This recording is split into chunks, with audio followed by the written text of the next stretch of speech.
All right, how's everybody doing today? Hotep, hey, this is Michael Imhotep, founder of the African History Network, host of the African History Network show. It is Tuesday, May 31st, 2022, and we are live. So I'm a talk show host, researcher, lecturer, writer, and historian. I've also taught entrepreneurship for 7 years as well, and used to do business consulting also. So I was doing some research this weekend looking at information dealing with 80% of African-American owned businesses going out of business in the first 18 months. You know, we dealt with at the peak of COVID, and in 2020, we talked about 41% of African-American owned businesses going out of business as of April 2020. And, you know, my degree's in business administration with a major in marketing from Wayne State University. So this is the type of information I look at quite frequently. So this past weekend, I was doing some research on this topic, and I've also done a presentation over the past few years called 13 Forms of Wealth, which also deals with entrepreneurship. So I put together this presentation here. Here are 17 reasons why 80% of Black-owned businesses fail in the first 18 months. Don't make these mistakes. Don't make these mistakes, okay? And this is for me also having about 25 years of experience when it comes to sales and marketing and management as well. Okay, so here's a short presentation I put together. Also, I'm going to let you know how you can advertise your Black-owned business with the African History Network as well, how you can advertise your Black-owned business with the African History Network and on the African History Network show. Okay, so if we look at this presentation I put together here, I'm gonna bring up the PowerPoint presentation. Everybody share this broadcast on your social media platforms. Invite your friends to tune in, give us a thumbs up, give us a heart, give us a like. Okay, why 80% of Black-owned businesses fail in the first 18 months?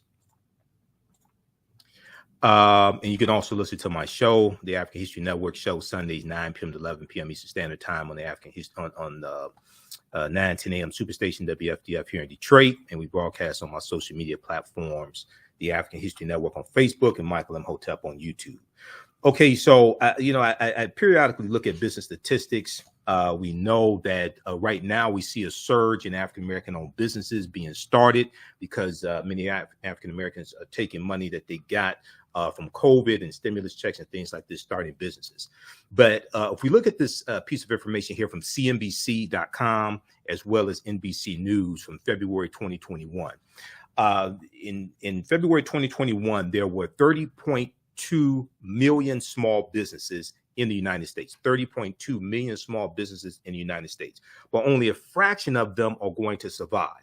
So what statistics tell us is that 20% of small businesses fail by the first year that they're in business. 20% of small businesses fail by the first year that they are in business. 30% fail in the second year that they are in business. And then we're going to see a big drop as well in the third year that they are in business. And then the fifth year, by the fifth year, 50% of small businesses fail by the fifth year that they are in business. By the 10th year, 70% of small businesses fail. Okay. But one of the most staggering statistics, and I heard this over the past few years, probably past 10, 20 years. Okay. Because I have been studying economic empowerment, entrepreneurship, things like this since 1992 when I was in college. 80% of African-American owned businesses fail in the first 18 months. 80% of African-American owned businesses fail in the first 18 months. So most of our businesses don't get to the full second year, don't get to the third year. Okay. So this is why we really need to understand these pitfalls, okay, and how to navigate throughout them. And these tips can save you thousands of dollars if you are an African-American entrepreneur or want to be one. Okay.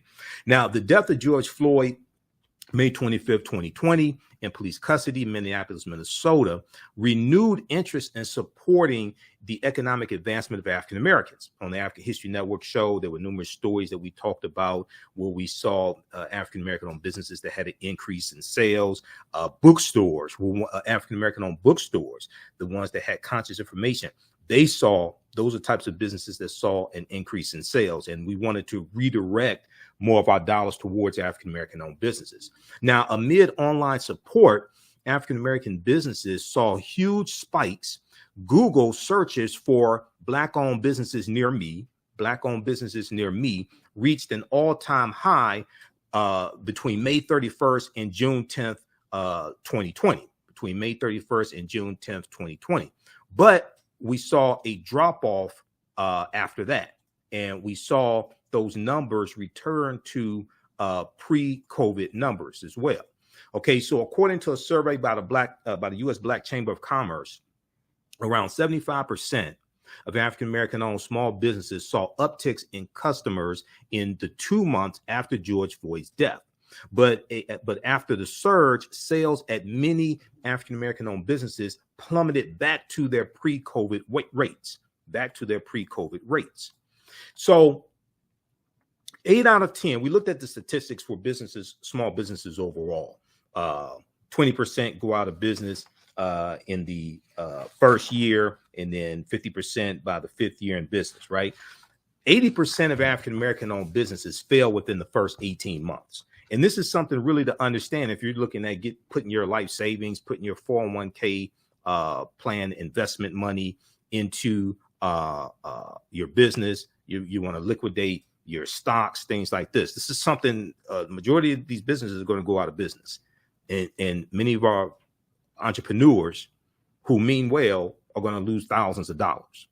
COVID-19 has exacerbated some of the issues facing the African American community. African American entrepreneurs have had to close their doors at more than twice the rate of their white counterparts. African American owned businesses, as reported by Forbes magazine, and as well as I think it was the New York Federal Reserve, in April of 2020, 41% of African American owned businesses shut down compared to 17% of white owned businesses. This was in April of 2020. So here are, I put together this list, and I taught entrepreneurship for 7 years, did business consulting for 7 years in the nonprofit arena and the for-profit arena. I graduated from Wayne State in 1994, degree in business administration with a major in marketing. I've managed retail establishments, managed business consulting companies, janitorial service companies. I've managed companies where we had government contracts, city, county, and state of Michigan contracts. So this is a culmination of that experience. So number one, badly thought through business plans. I've also had when I taught entrepreneurship, I had to evaluate business plans as well for my students. So you can put your blood, sweat, and tears into your enterprise, but without a complete, solid, and realistic plan to start with, it's all for naught. What you see as a perfect business plan on paper may not fare so well in reality. Okay, it may look good on paper, but it doesn't fare so well in reality, especially when you deal with what it takes to start a business and dealing with competition and things like this. A business plan should be based on current information and market research. Okay, here's some of the things that your business plan should include: an outline of achievable goals for your business, a clear illustration of the strategies and timelines that should be implemented and met, a picture of an ideal team. Okay, so 95% of African American owned businesses don't have any employees, but you're going to have some that do. Who are going to be your team members? Who are your ideal team members to handle different things, whether it's accounting, marketing, et cetera, customer service, et cetera? If you have to outsource different duties, okay, what does that look like? A picture of an ideal team, detailed and up-to-date market analysis, the state of the competition. You have to understand what your competition is doing. You know, when I was in wireless sales and wireless communications, and so cell phone, and different types of things like that, right? We always looked at what the competition was doing. What were the incentives? What were the promotions that the competition had? When I was in retail sales, this is the same thing we did. I used to manage a Radio Shack for 5 years. Okay. And we looked at what the competitors, what was Best Buy doing, things like this. What was our competitive advantage also? Okay. They were a huge big box store. We weren't a huge big box store. Okay. So how do we compete against that? Financial projections. You're going to have this in your business plan as well. And plans for managing the business growth and budget. Plans for managing the business growth and budget. Now, while most African-American owned businesses have solid business plans, or some of them have a solid business plan, because I've seen some terrible ones, only a few stick with them. Only a few stick with them. If you start changing your strategies or doubling your spending, you're risking failure. So the business plan also is a living, breathing thing. Okay. And a lot of times people will put together a business plan and then put it in a drawer and then just operate from memory, but get away from the core principles of the business plan. So you want to review that business plan maybe once a month, once a quarter, something like that. But it's a living, breathing thing. As conditions in the market change, you may have to go back and adjust some aspects of your business plan as well. But it's a guide, it's a roadmap, it's a GPS. Okay. But if you don't have a business plan, and it doesn't have to be 30, 40, 50 page business plan. Okay. It doesn't have to be that. It may be 5, 6, 7 pages. It may start with a basic concept sheet, 1 or 2 pages, where you take your ideas and write them down, map them out, and then you start organizing it, put together your mission statement, different things like this, put together your financials, etc. Okay. So you don't want to make this too complicated, but it's a guide. Number 2, starting a business for the wrong reasons. Okay. So some of the most often mentioned reasons for starting a business are wanting more spare time eventually, wanting a flexible schedule, no longer wanting a boss. Okay. How many times have you heard that? Okay. You want to work for yourself. You want to be your own boss, and pursuing your passion. Now, while these are all legitimate reasons to start a business, they are not always strong enough to carry the motivation and enthusiasm needed for business success through the times. Okay. First of all, you're probably going to, if you start a business full time, it's a good chance you're going to work 60, 80, maybe more hours a week, starting out maybe that first year or so, to get things, maybe the first 6 months, maybe the first year, depending upon the type of business, to get things up and running. Okay. Number 1. 2, you want a flexible schedule. You're going to be working all the time. So you may have some flexibility in your schedule, but you're probably going to be working more hours than a regular 9-to-5 job when you were working 40, 45, 50 hours a week. No longer wanting a boss. Your customer is going to be your boss. Okay. How's everybody doing? Share this broadcast on your social media platforms. Invite your friends to tune in. Also, we'll let you know how you can advertise with the African History Network. And on the African History Network show as well, and on our audio podcast of the shows also. So you can email us at ahnshow@africanhistorynetwork.com, ahnshow@africanhistorynetwork.com. Our current promotion is buy 1 month, get 2 months free. Okay. ahnshow@africanhistorynetwork.com. All right. Now, so your customer, when you are in business, one of the mistakes people make is saying that they want to be their own boss. Okay. So you may not have somebody that you report to. You may not have somebody checking and saying, why are you late to work? Things like this, or you have to get permission to go to lunch or leave early. But your customer is your boss. When you're in business, and if you pay attention to your customers, you're going to realize your customers are your boss. Okay. Your customers, if you say, for instance, you're in retail management or you own a retail outlet. If you open your store at 9 a.m., but you don't have your first customer till 11 a.m., and you don't get any phone calls till 11 a.m. or 12, your customers are telling you maybe you should open at 11 a.m. as opposed to 9 a.m.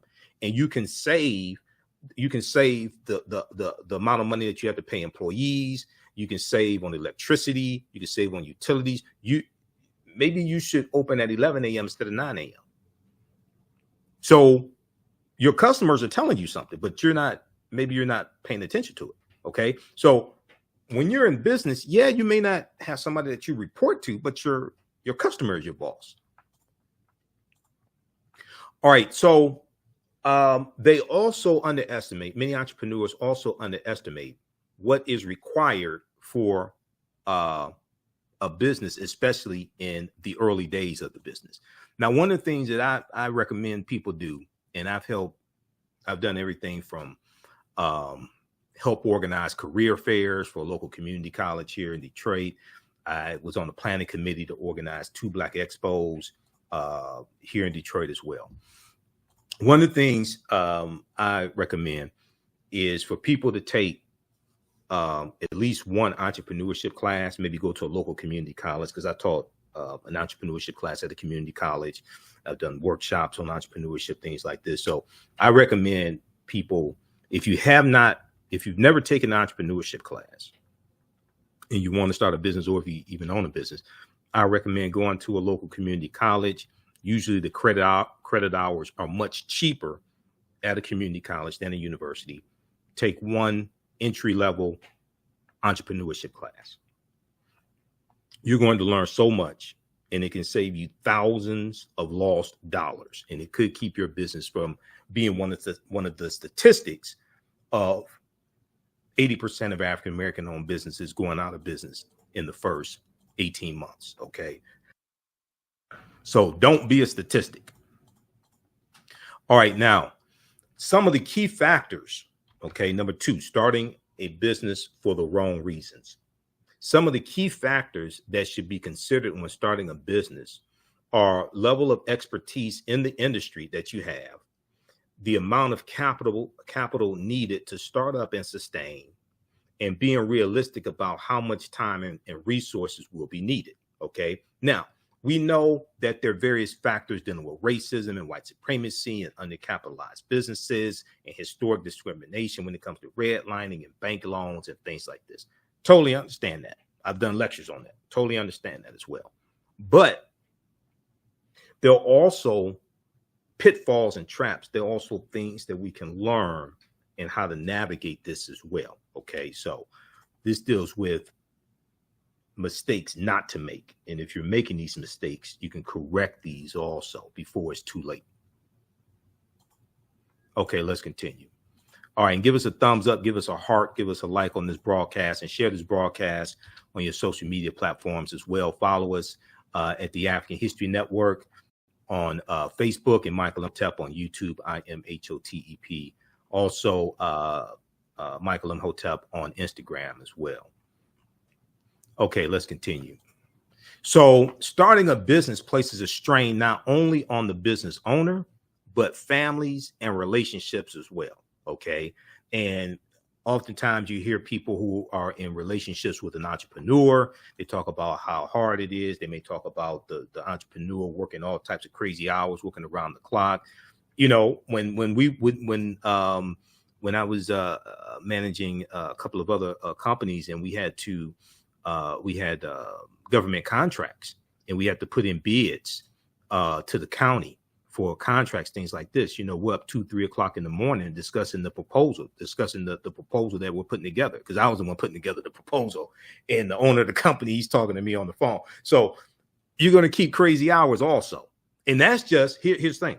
That's just if you deal with domestic business. When you start dealing with international business, and you're dealing with countries, you're dealing with people in countries, and they're 5, 6, 7 hours ahead of us, that could put a strain on relationships also. Okay. So starting a business places a strain not only on the business owner, but families and relationships as well. So before you start a business, make sure that you are starting for the right reason and are prepared to handle all of the many responsibilities of a business owner. And, you know, one of the things I talk about when I teach is that, so when we deal with corporations, we hear about CEOs, chief executive officers, right? Well, when you're an entrepreneur, you're the CEO, you're the chief everything officer. You're responsible for everything. You may not do everything. You may be able to delegate certain responsibilities, but you're responsible for everything. Okay. So a lot of times, because of movies and music videos, entertainment, things like this, we see music moguls, business moguls, things like this, right? Oftentimes we may get an unrealistic idea of what entrepreneurship looks like or what entrepreneurship is. Okay. This is some gut wrenching stuff. This ain't no joke. Okay. This is not for the weak need. This is not for the people who don't have the intestinal fortitude. All right. And this takes a whole lot of creativity to be able to sustain a business. Okay, so before you start a business, make sure that you are starting for the right reason. All right. And what is your mission statement? Because your mission statement helps to propel you through the ups and downs of having a business. So for the African History Network, our mission statement is we focus on educating, empowering, and inspiring people of African descent throughout the diaspora and around the world, because right now it's corrects wrong behavior. That's our mission statement. Okay. So, and when you listen to my radio show, you listen to my broadcast, I said it at the beginning of the show. So that is part of when I did my business plan back in 2010 for the African History Network. That's part of my business plan. But this is our mission statement. That's why I created this. This evolved, and I started. This really evolved just for the purpose of sharing information, and it evolved into a business. I never thought I was going to evolve into a business, things like this, but I just started out just sharing YouTube videos and sharing DVD lectures and things like this, and it evolved from there. So, what is your mission statement as well? Okay, this gives you your purpose, and your passion can become a purpose and become your mission statement also. Okay. And then one other thing here, let me back up. Okay, we'll get to that. I'll make a note of that.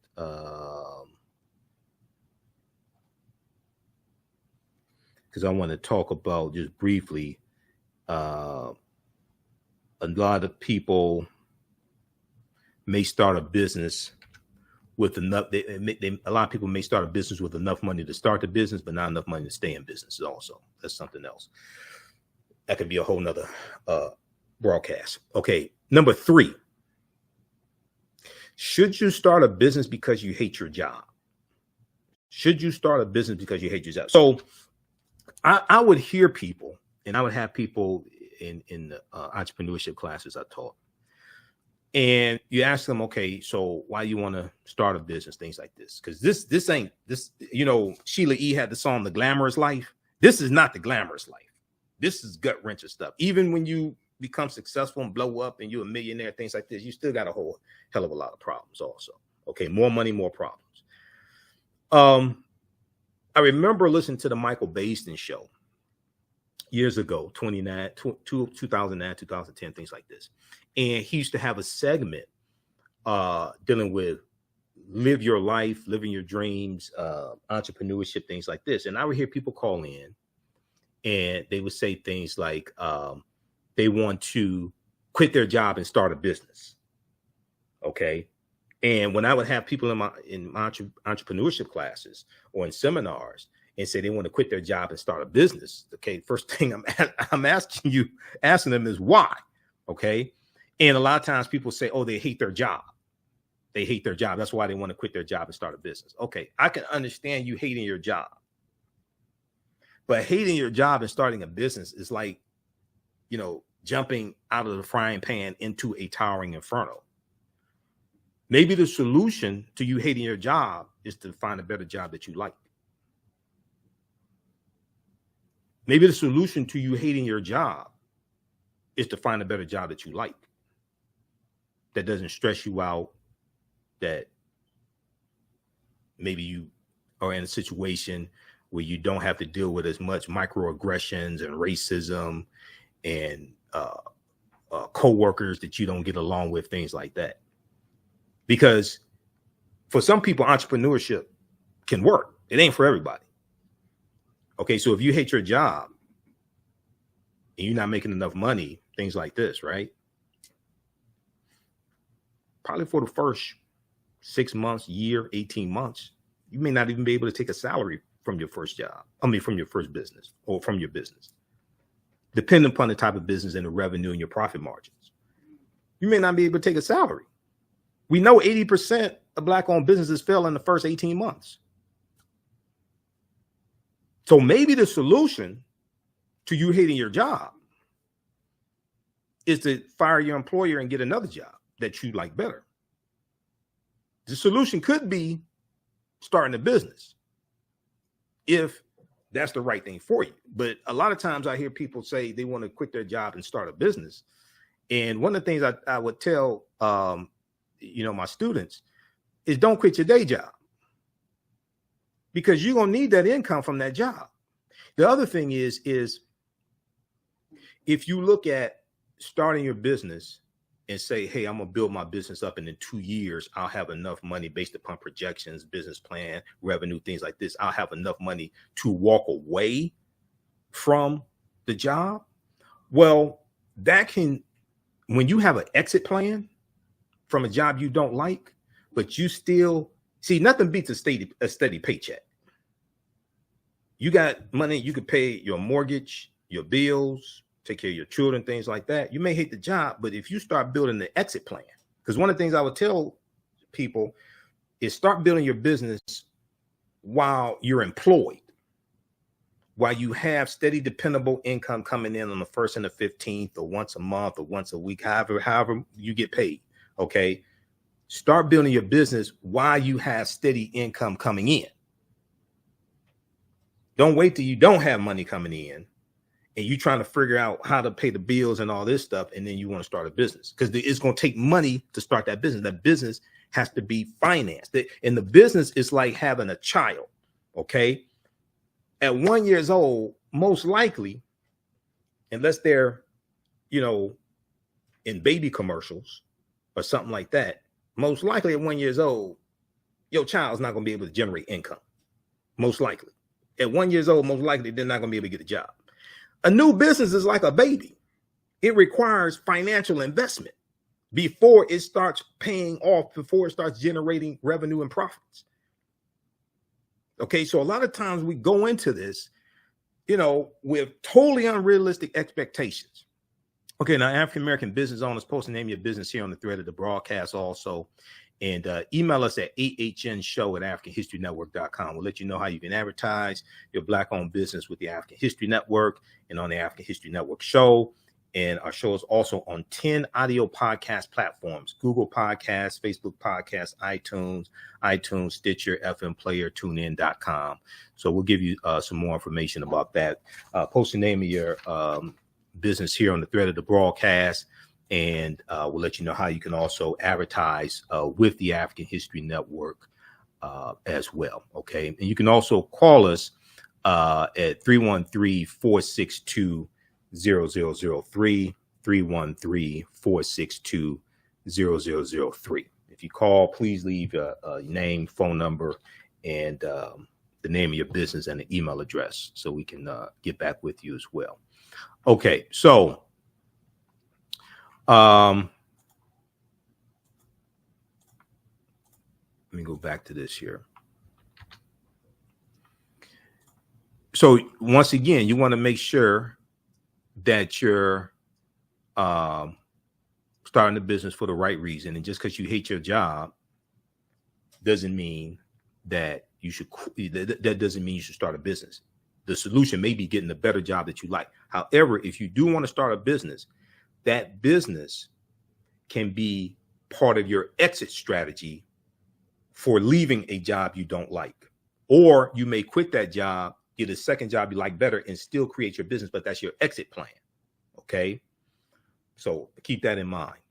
Now, because when you have an exit plan, that can really cause you to reassess how well you like that job. If you realize, okay, look, I'm going to be out of here in a year. I'm going to be out of here 18 months. I'm going to build this business, and this steady income I have from this job, I'm going to take advantage of the benefits, the 401k plan, tuition reimbursement. I'm going to take advantage of all these benefits.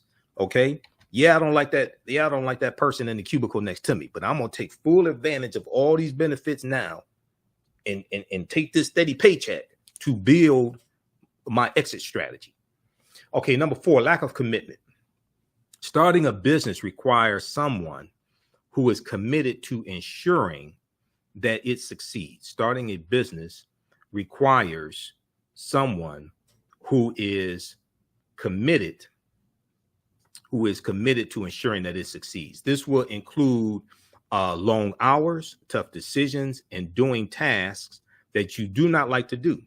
Neglecting the business will cause the business to fail. Neglecting the business will cause the business to fail. Many small businesses have failed because the owners did not invest the time and effort needed for success. This is one of the reasons why I really recommend that people take at least one entrepreneurship class. Go to local community college. You can take an entrepreneurship class for a semester. Entrepreneurship seminars are good, but a class, you're going to learn so much in it. Okay. And it can really save you thousands of lost dollars. It could keep your business from going belly up, keep you from becoming a statistic. Far too many people are sold the false dream of a 4-hour work week or only working 20 hours per week. In the early stages of business, that is simply not true. Now, if you're just doing a part-time business, now some people may say the other thing that's important to understand is that you may realize, okay, look, I want to start this business, but I'm just going to do this business part-time. You don't have to do the business full-time. You can keep working your 9-to-5 job. You can stay in your career and work a business part-time. You may just do something on the weekend. You may have a booth at festivals on the weekend during the summer, church events, things like this. And that's your part-time business while you work full-time. Now, one of the things that I don't ever do, and I know you have some people that talk about going to, working for corporations, things like that. And they talk about working on the plantation. Okay, let me explain something to you. I'm a historian. I've been studying history for 30 years. I have about 45 of my lectures on DVD. I speak all across the country. Before the Mayflower by Lerone Bennett Jr. This is an old copy. It's beat up, I know. I've studied slavery. I've studied history of slavery. I've read slave narratives. You going to a job working 9-to-5 or 10 hours a day or 12 hours a day, having benefits, 401k plan, 2 weeks paid vacation, 1 week paid vacation, tuition reimbursement, things like that is not slavery. I've studied what slavery is. That's not slavery. You may not like your job. That's understandable. But you can quit your job today. They'll send you your last paycheck on Friday, and you can keep your health insurance for another 18 months. That's not slavery. I've studied what slavery is. So one thing I don't do, I would never disrespect our ancestors compared to you going to a job that you applied for. You applied for the job. Most likely, ain't like they came to your home and snatched you up and said, you're going to work here and we're going to pay you. Go study what slavery is. Read some slave narratives. Read Frederick Douglass, one of his 3 autobiographies. That's not slavery. Okay. Back to the presentation. So for lack of commitment, starting a business requires someone who is committed to ensuring that it succeeds. Far too many people are sold the false dream of a 4-hour work week or only working 20 hours per week. Or we see entrepreneurs, right, after they made it. We didn't see the struggle. We didn't see the sleepless nights and them trying to figure out how to pay this, pay that. So, we have this idea of, I talk about popping bottles with models, like in the club, like Diddy or Jay-Z, something like that in the music video. And we see them popping bottles with models. And like, that's our concept, okay, of entrepreneurs. You see them after the success. You don't see the struggle and the years of struggle it took them to get to that point. All right. So number 5, once we make some money, will advertise. This is one of the huge mistakes. And when I was in radio sales 20 years ago, 22 years ago here in Detroit, and I would call on small businesses, this is one of the things I would hear. Okay. Once we make some money, we'll advertise. Okay. Not having a proper marketing budget, not understanding the need to advertise, etc. So how do you drive traffic to your business? How do you let people know you exist? And just because you and you know, some people say, well, we have a social media platform. We have, you know, we have the Facebook and Twitter. Yeah, but just because you have a social media platform doesn't mean people are going to go to your social media platform. One, two, doesn't mean they're going to show up to your business because they saw your ad on your social media platform. So how do you drive traffic to your business? How do you let people know that you exist? And I remember calling on different African-American owned businesses, new businesses, okay, about 22 years ago. And I would meet with them, and I was in radio sales then. I would meet with them, and they liked the advertising schedule I put together for them, but they ain't have the money. New business, they have inventory, brick and mortar store. They have, I remember calling on a shoe store, okay, and they sold women's shoes. And they said, when we make some money, we'll advertise. How are people going to know you're here if you don't advertise? How are you going to drive business and drive the right customers to your business? What type of market research did you do? Just because you have people coming through your door, does that mean it's the right type of customers that you want? Are they spectators, or are they actually potential customers? Because if they don't have any money and they're just looking, I mean, I don't think you can pay your lease with window shoppers. So these are all things to look at. If we just create a world-class, so some entrepreneurs have this idea, if we just create a world-class product, service, or store, then the customer is going to find us. No, it doesn't work like that in the real world. You may have some people that wander in. You know, I remember when I used to manage a Radio Shack, and we were in the strip mall, and there was a clothing store, or even better yet, when one Radio Shack I managed, we were in an enclosed mall, okay, like an old, you know, the regular shopping mall, enclosed mall, right? So the husbands were wandering to the Radio Shack while the wives are at the department store shopping. Okay, well, they're just wandering in. A lot of times they may not buy anything, but they're just wandering in, trying to kill time, things like this, right? That doesn't contribute to your sales goals, because that's one of the things that you want to have on a monthly. Hopefully you have sales goals on a monthly basis, so you can meet your needed expenditures, your lease, pay your employees, utilities. So you got to have sales goals. Annual sales goals broken down to quarterly sales goals, broken down to monthly sales goals. You could break it down per day. Okay, because if you have a retail establishment or something like that, you want to have daily sales goals. Even the most well-established businesses still market. Coca-Cola, McDonald's, Burger King, Amazon, Apple, General Motors, Ford, Chrysler, Hewlett Packard. They all advertise. Some at different times of the year. Some may be more seasonal. So you see peaks during certain times of the year. But they all advertise.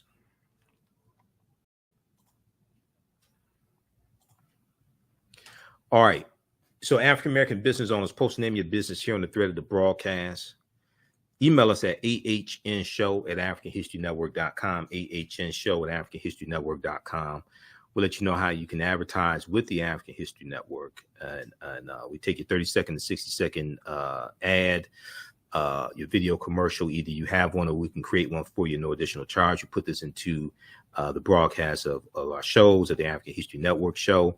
It also goes into a audio version, goes into the audio podcast of our shows as well. So we're on 10 different audio podcast platforms, Facebook Podcasts, Google Podcasts, iTunes, iHeartRadio, FM Player, TuneIn, Castbox, Stitcher, etc. Reach thousands of people across the country on a weekly basis. And then also we have some other ways we can help you as well. But email us at ahnshow@africanhistorynetwork.com. A current promotion is buy 1 month, get 2 months free for very limited time only. Buy 1 month, get 2 months free. And we can get you up and running today as well. If you know you want to do it and you don't have your ad ready or don't have a script for us to record, you can still contact us. We can get you locked in. And then once you send us your script or what have you, we can get that going for you and get that up and running. All right. Okay, let's continue. And then whether you have an e-commerce store, you may have an e-commerce store, brick and mortar store. You may have a store that sells African cultural products, African clothing, books, inspirational books, history books, etc. You may have you may sell health and beauty products. Okay, you may sell health and beauty products. You may have a clothing store. It could be, regular clothing, African-centered garb, etc. You may have an educational business. You may do homeschooling. You may teach courses, financial courses, etc. Tutoring business. You may be promoting events, conferences, seminars, because we know we're going into that season. You may sell African jewelry. You may be a personal trainer, have a fitness website, etc. Okay, email us at ahnshow@africanhistorynetwork.com, and we'll let you know how you can advertise with the African History Network. All right, let's continue here. So, number 6, okay, 17 reasons why African-American owned businesses go out of business in the first 18 months. Don't make these mistakes. Don't make these mistakes. Number 6, don't quit your day job. Don't quit your day job. Not just yet. Especially if you're just starting a business. It's like a 1-year-old child and you want the child to go out and get a job, bring some money into the house. No. The business is an investment. Your business most likely won't be able to afford you or pay you a comparable salary for 2 to 3 years, or maybe even more. Pay you a comparable salary, what you're making now, or maybe just even less, but just something for you to survive and be able to pay your bills and things like this, take care of your family. 18% of Black-owned businesses fail in the first 18 months. Okay, 20% of 20% of businesses fail in the first 2 years. Okay. 20% of as I say, in the first year, 20% of small businesses fail in the first year, 50% fail in the first 5 years. So you will still need to have income to pay your bills, etc., meet your financial obligations. And you're going to need multiple streams of income also. So you probably need income more than just a job, maybe more than just a business. Maybe other things that you do to generate revenue may not be every month, maybe different times of the year, but multiple streams of income as well, because you're going to have to constantly invest money into the business for the business to grow and expand, acquire inventory, acquire equipment, acquire technology. A business is a constant investment. Okay, so if you find that you got to take money out of the business to meet your own personal financial needs, that's going to reduce the ability of the business to grow. Okay, your business can't afford you. You are a dependent. You are a dependent of your business, and that takes away capital that you need to reinvest into your business to grow and to sustain the business. Number 7, too much overhead, excessive overhead, too much overhead. So starting a business, rushing out and getting a business logo, business cards, office space, an assistant, new office furniture, a new computer, without having a plan for generating revenue. So you're good at spending money, but not good at making money. You're good at spending money, but not good at making money. The business will be an uphill battle all the way because the expenses of all the business are high from the start. One key to success is to keep overhead and expenses as low as possible.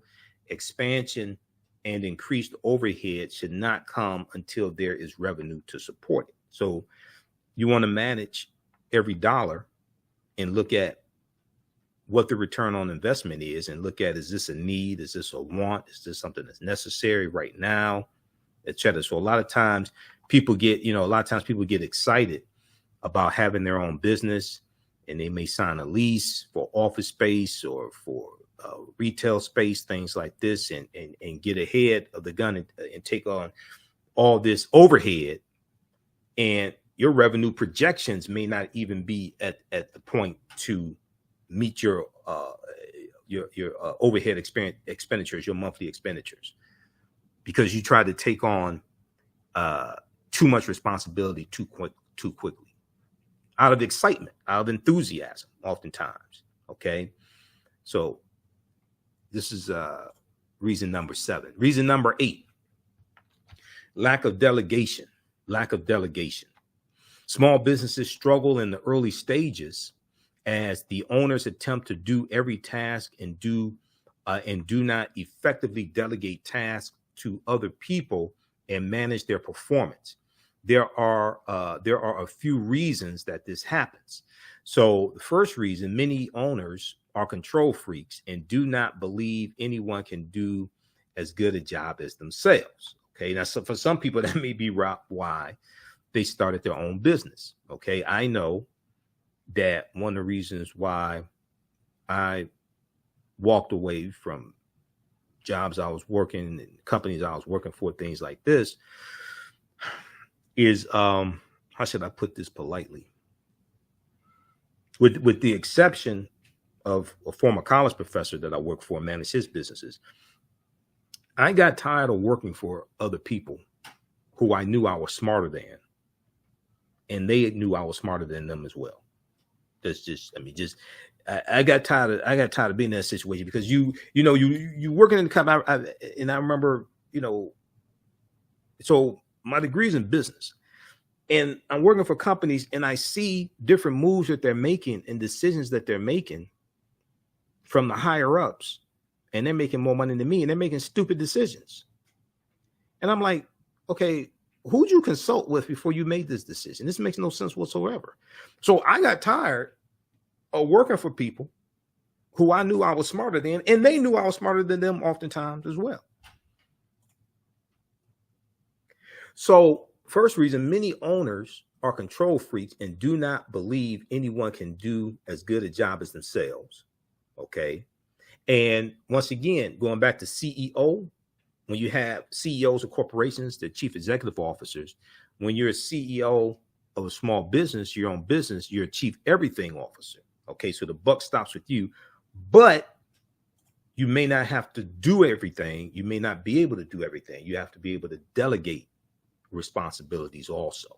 And a lot of times, because people look at the business as their baby, their business for many people is like their own child. Oftentimes, people have a hard time delegating certain responsibilities. I've suffered from that previously as well. Okay, it could be hard. And one thing that people may realize they have to do is reduce their scope of services, reduce the amount of services or products that they offer, because it's just too much for them. Okay, and then also learn how to delegate certain things that you can delegate as well. For this reason, entrepreneurs try to do everything themselves and do not realize that they are not getting everything done and wasting time on administrative work that takes away from growing the business. We'll talk about the 80-20 rule here in just a minute also. Second reason, when it comes to lack of delegation, second reason: due to a lack of funds, small businesses usually hire lower paid employees that are less skilled. Due to a lack of funds, small businesses usually hire lower paid employees that are less skilled. In this case, it is true that the quality of work is less than adequate. The quality of work is less than adequate. But since the business cannot afford higher paid, well-skilled employees, it must deal with this until it grows. Okay, so number 9, failure to plan, and you plan to fail. Failure to plan and you plan to fail. How many people have heard this saying for years? If you fail to plan, you plan to fail. Okay. Okay. The thought of writing a 30-page business plan is overwhelming to most people, which is why only a small percentage of small businesses have them. Now, oftentimes it's not necessary to have a 30-page business plan. And I remember when I was teaching entrepreneurship, and we were helping people get government grants. Okay, it was for small startup businesses or businesses that may have been in business maybe a year, and it was for a total of $5,000. It was $4,000 from the federal government in the form of a grant, and you had to deposit $1,000 into a business bank account over the course of 6 weeks. It was, of course, because the class we taught was 6 weeks. So you had to deposit $1,000 into a business bank account over the course of 6 weeks and do the business plan, go through the 6-week course. We were working with the federal government. I can't remember if it was the Small Business Administration, what have you. This is like it's about 12, 14 years ago. And then after the end of the course, you had to do the business plan. You had to put together a business plan. We approved the business plan, and you had to have a legally structured business also. Okay. So if you did not already have a legally structured business, the LLC, what have you, then you would do that in the class as well. And then at the end of the class, you would get a $4,000 check from the federal government, and you could deposit that into your account. So it was $4,000 in matching funds. You deposit $1,000 into a bank, $4,000 in matching funds from the federal government. And this was a grant, but not a loan. So you didn't have to pay this back. It was a grant. It was sweet because what happened was I found out. So teaching the class, and we were working with a nonprofit organization. The company I was managing, we were working with a nonprofit organization.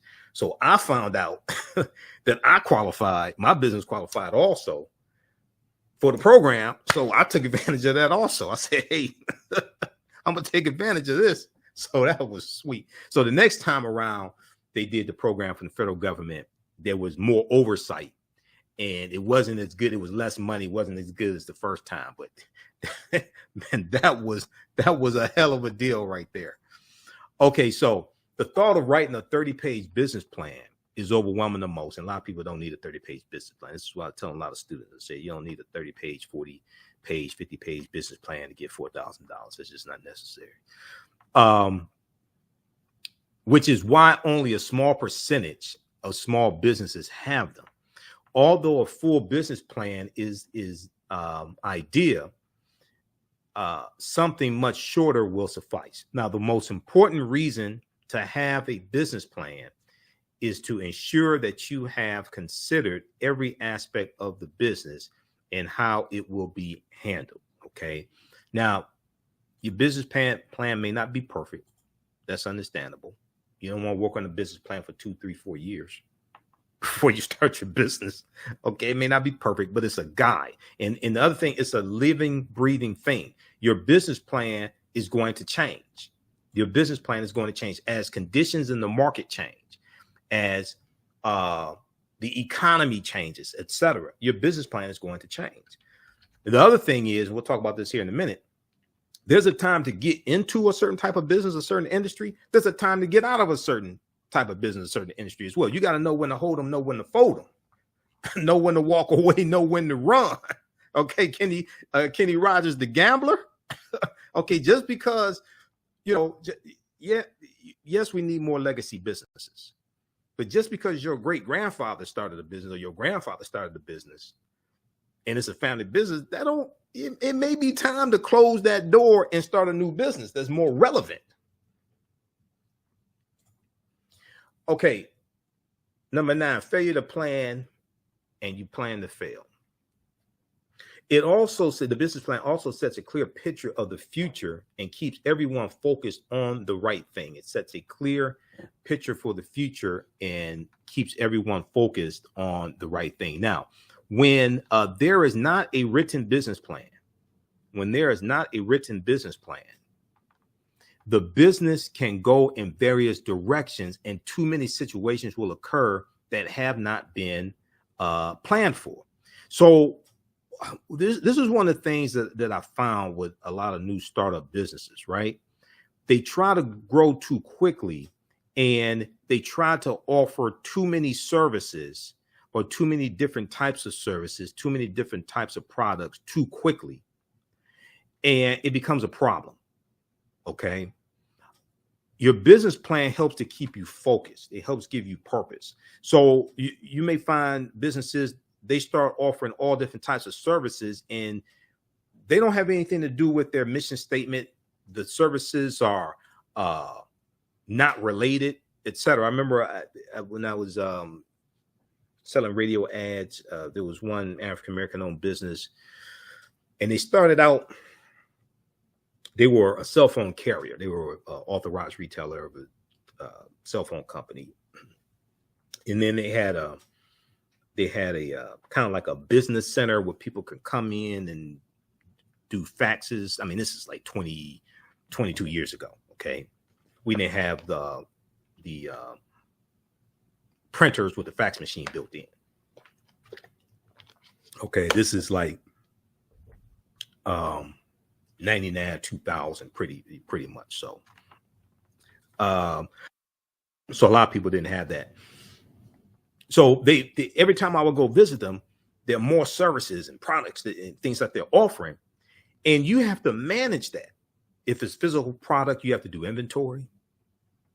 The other thing is they're growing pains, and there's a knowledge base that's required when you offer more products, especially when they're technologically based. You got to have an expert in that company that knows how to sell the product, but also knows how to help customers who have problems with the product.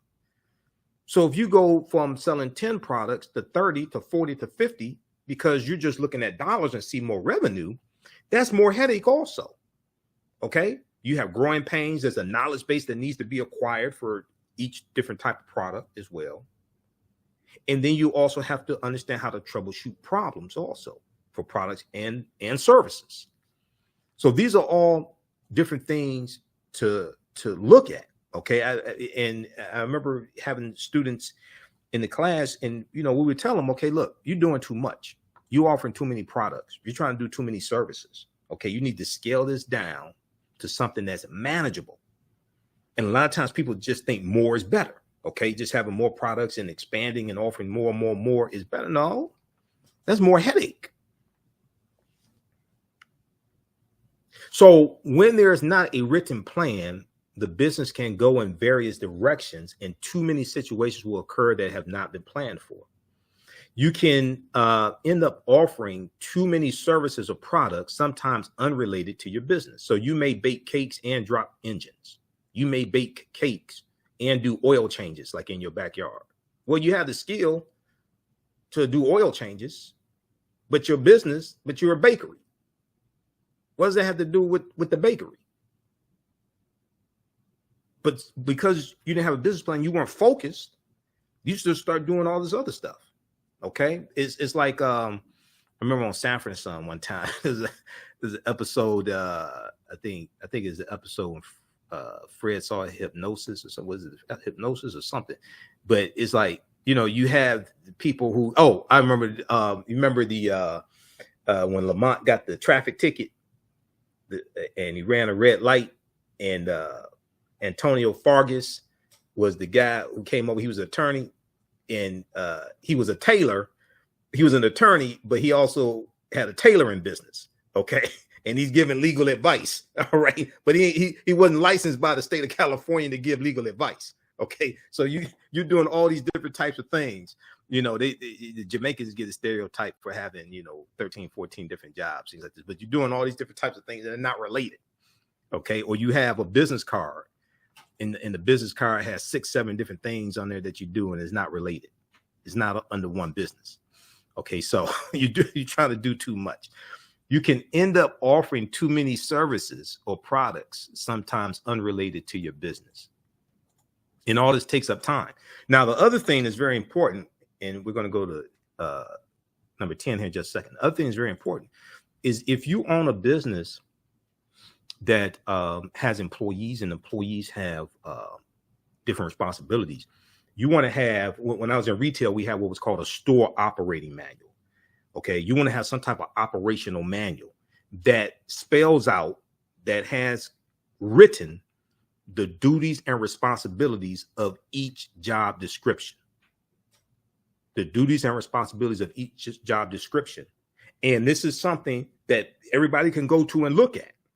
So when they're trying to figure out what's the responsibility of Keisha on the cash register, and Keisha's arguing with Jelani, who's stocking shelves, and you're supposed to do that. No, you're supposed to do that. You can go, everybody can go to the store operating manual and read what is the responsibility of the cashier, what is the responsibility of the person stocking inventory, what is the responsibility of the manager, things like this. It has to be clearly defined. If it's all in the owner's head, what happens if the owner has to go on vacation? What happens if the owner is in the hospital? What happens if the owner passes away? So you want to have an operational manual as well that explains the job description, the duties, the responsibilities of all of the different employees, all of the different positions. And also procedures,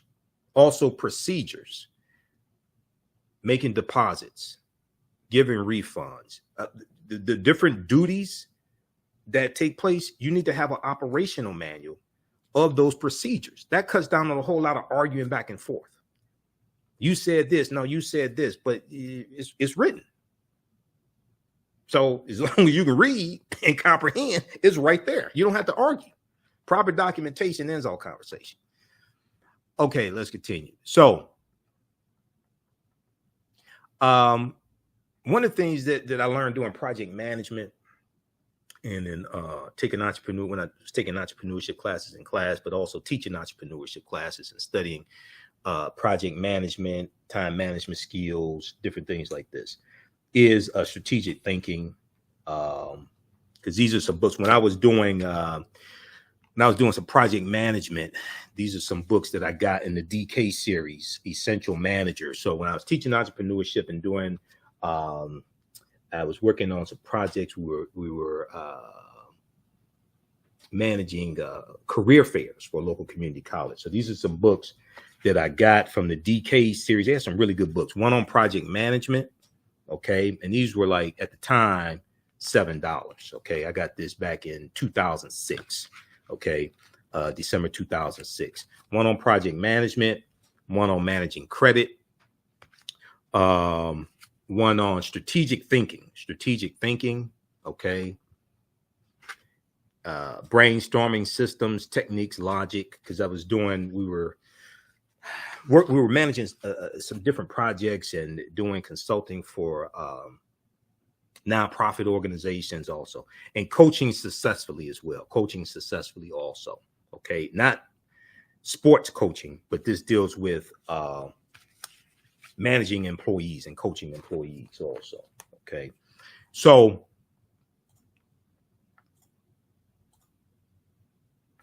one of the things that you will come across is the SMART system for planning and goal setting. The SMART system for planning and goal setting. SMART is an acronym.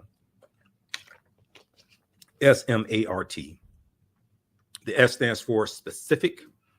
State the goal precisely. What is the goal that you want to achieve? State it precisely. Write it out. The goal has to be measurable. M has to be measurable. It needs to be quantifiable, has to be measurable. So like when I was working in customer service and we had CSAT scores, customer satisfaction scores, right? And a goal for a particular quarter may be to increase this, get the CSAT score to 90%. Okay. That's quantifiable, as opposed to we need to have better CSAT scores. We need to do better. That's not measurable. 90% CSAT score, that's quantifiable. Then you put together, you do backwards planning and put together a plan to achieve that. Okay. So you want to make sure that your goal is specific, state the goal precisely when need, write it down. 2, the goal needs to be measurable. It needs to be quantifiable. How do you determine when you reach the goal? How is it measured? 3, the goal has to be attainable. Okay. You have to have the proper resources needed to complete the goal and make sure the goal is within reach. So you have to have the resources, the finances to achieve the goal. The goal may be specific and it may be measurable, but you may not have the finances to achieve the goal. So what good is the goal?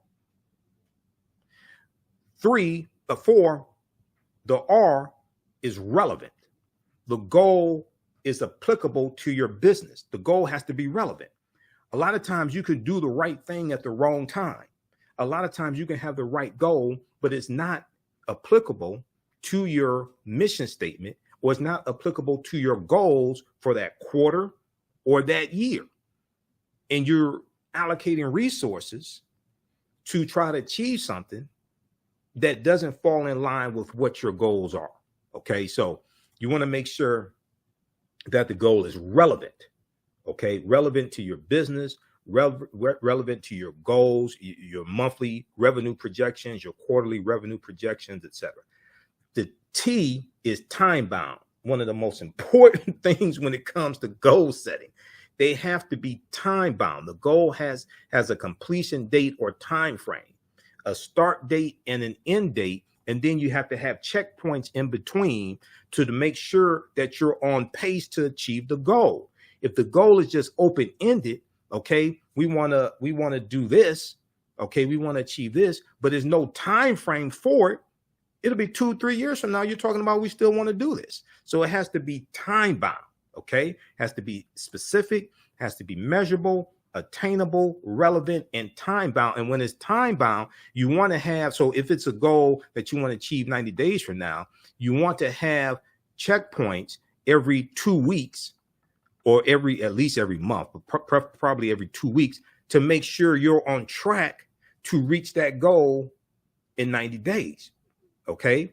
If you don't have those checkpoints, 90 days will come and go, and you would not have met the goal. So this comes from the Small Business Administration. SBA.gov has some good information. They have a document. There's a 22-page document, time management for a small business, at SBA.gov, Small Business Administration, time management for a small business. Okay, number 9. Okay, we're looking at 17 reasons why 80% of Black-owned businesses go out of business in the first 18 months. Number 9, poor market research. Poor market research. And you're getting a lot of my expertise as well, okay, in this also.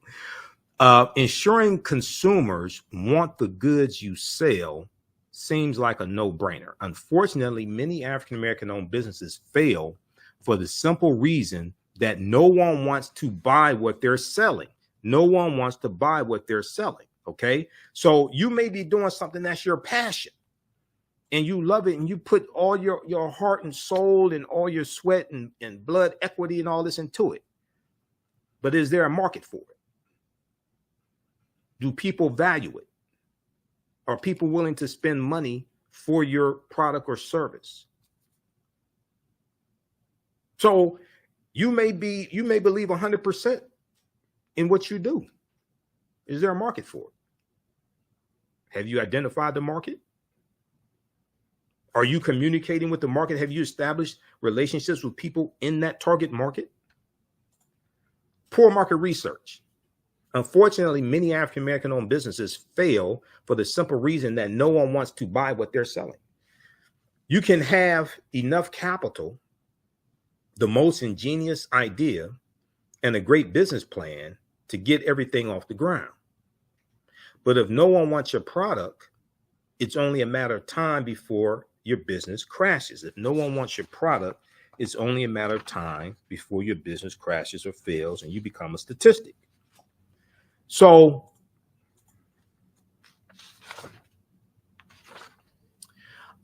ensuring consumers want the goods you sell. Oh, I'm sorry. Let me go to the next slide here. A product needs to fulfill an unmet need or solve a problem. Now, this sounds basic, but a lot of times people don't look at it like this, okay? A product needs to fulfill an unmet need or solve a problem. It's much easier to satisfy an existing need rather than create one and persuade consumers that they should spend money on it. So if you identify existing problems, see, because entrepreneurs, the way I define entrepreneurship, now I've looked at different textbooks and things like this, and they have a paragraph to define what an entrepreneur is. Entrepreneur is somebody who identifies problems that other people can't solve on their own, and they charge for it. That's what an entrepreneur is. An entrepreneur is someone who identifies problems that other people can't solve on their own, okay? And they provide a solution and they charge for it. That's what an entrepreneur is. I've seen different definitions of entrepreneurs, and there's some PhD that came up with this definition, all this. No, this is really what entrepreneurs are, okay? They solve problems that other people can't solve on their own, and they do it for a profit. Knowing the customer's income level, gender, and age is vital for proper marketing strategies. Market research will help you ensure that the product does not miss the mark. Now, the question you want to ask yourself with the business, the service, what have you, is like, what problem are you solving? An entrepreneur is someone who solves problems people cannot solve on their own, and they do it for a profit. Okay, they do it for a profit. Now, number 10, not studying your competition. Not studying your competition. And when I was working for different companies, things like this, we had to look at what the competition was doing. Okay. And sometimes the competition acquires another competitor. T-Mobile acquired Sprint. All right. I used to work for Sprint.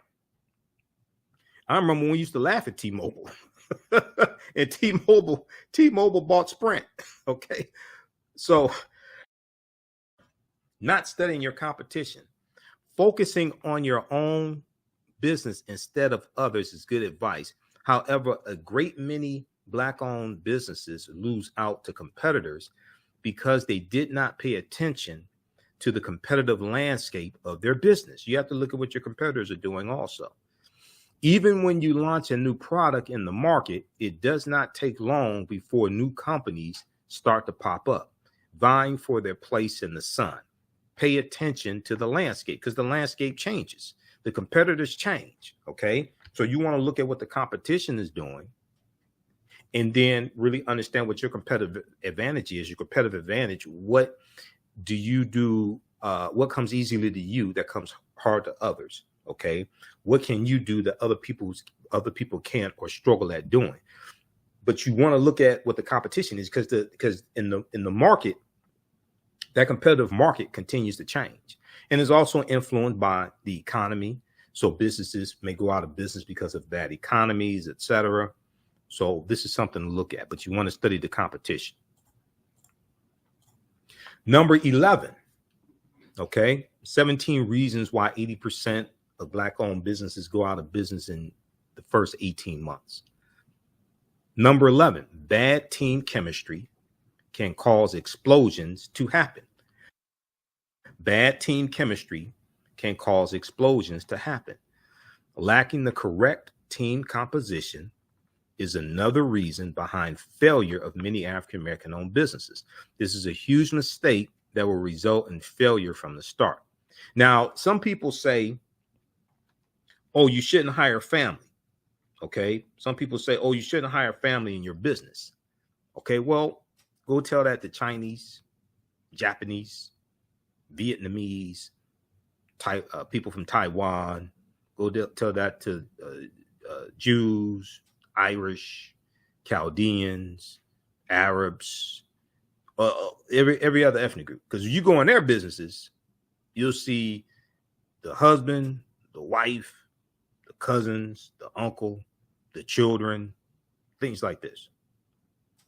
So the problem is not in having taught entrepreneurship for years and managed businesses.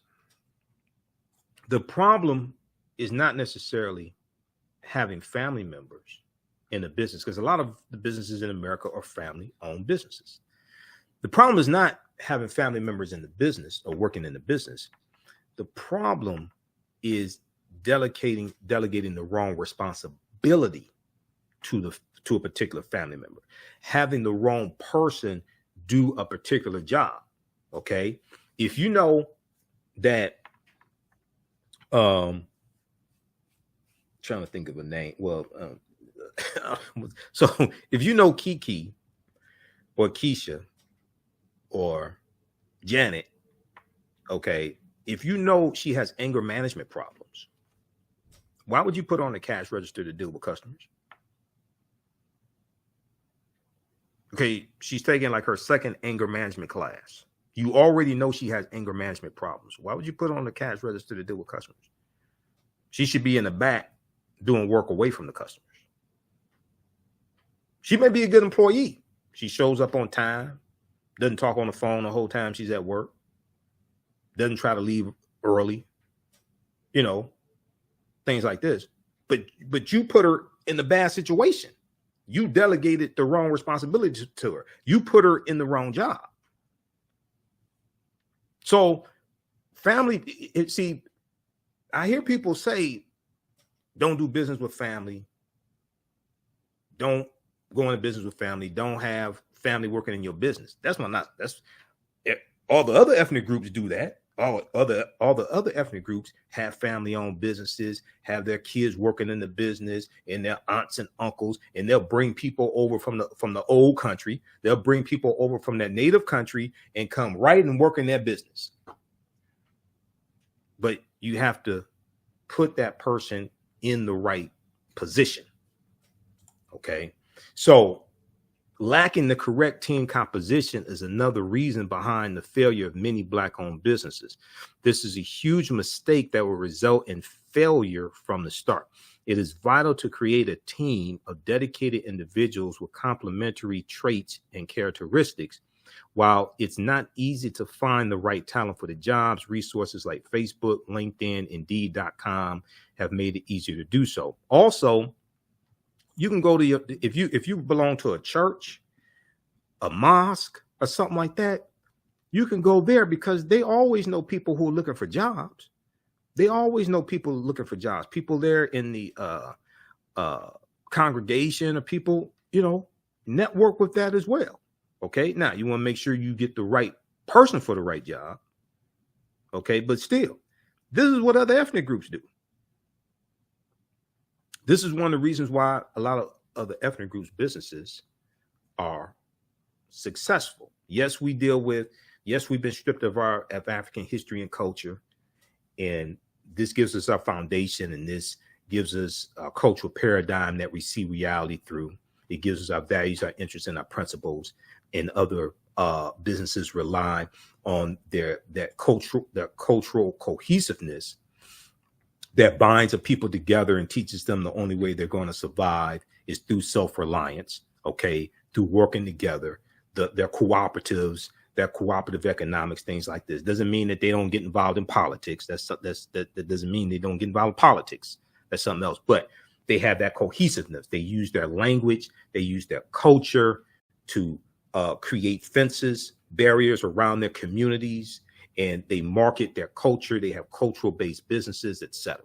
Okay, because we've largely been stripped of our history and culture, and we've largely been taught to hate ourselves. This causes more obstacles for African American-owned businesses. Also, when I teach history, Two of my teachers, Dr. Leonard Jeffries and Professor James Small, they talk about the pyramid principle. And the foundation of the pyramid is African history and culture. It gives us our VIPs, our values, our interests, and our principles. It gives us a cultural paradigm that we see reality through, but it also teaches us how we see ourselves. What you do for yourself, what you do to yourself, and what you allow other people to do to you and get away with is based upon what you think about yourself. What you think about yourself is based upon what you have been taught about yourself. What you've been taught about yourself is based upon everything you've read, heard, and seen about yourself. So the names that you call yourself, how you see yourself, impacts your self-development, your self-worth, and self-esteem.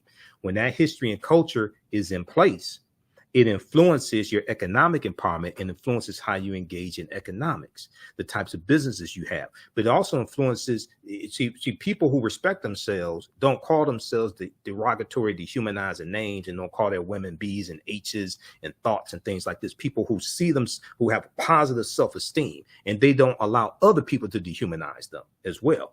But when we've been stripped of African history and culture, and we've been taught to see ourselves through the eyes of our oppressors and see ourselves through the eyes of white supremacy and racism, okay, then oftentimes we accept those dehumanizing terms, all right? So why would you want to spend your dollars with somebody you think is lesser than or dehumanizing or N-word or dehumanize or N-word? And this also connects to politics as well, because we have to have a synthesis of African history and culture, economic empowerment, and political empowerment as well, and leverage our economics to enforce our politics. Politics is the legal distribution of scarce wealth, power, and resources, and the writing of laws, statutes, ordinances, amendments, and treaties, their adoption, interpretation, and enforcement. Politics shapes the economy and shapes the atmosphere that your Black-owned business operates within and relies upon to survive. Okay, go back to COVID, April 2020. 41% of Black-owned businesses have shut down, have gone out of business because of the horrific economy. All right. So all this, we have to have a synthesis of all of this. All right. But the foundation is African history and culture. And when we study our history, we see the cooperatives, the cooperative economics that we had, and the co-ops. Okay. And the co-ops was a type of with different types of organizations that we had to help our Black-owned businesses, like the Colored Merchants Association, created about 1928, 1929. That comes out of National Negro Business League, founded by Booker T. Washington in 1900. And these different types of cooperatives that we had were designed to help African-American-owned businesses better compete against white businesses, and they pull their resources together to get economies of scale when they bought products, get lower prices on products. They did things like learned about marketing strategies, accounting principles, etc. There was one for farmers, the Colored Farmers Union, founded about 1886 in Texas, grew to 1.2 million members, and they're working together. This is a concept of cooperative economics. They're sharing farm equipment, etc. And one of the things that happened is a lot of the cooperatives that we had was so popular and so successful that it put our lives in danger. And we got attacked by white supremacy. Okay.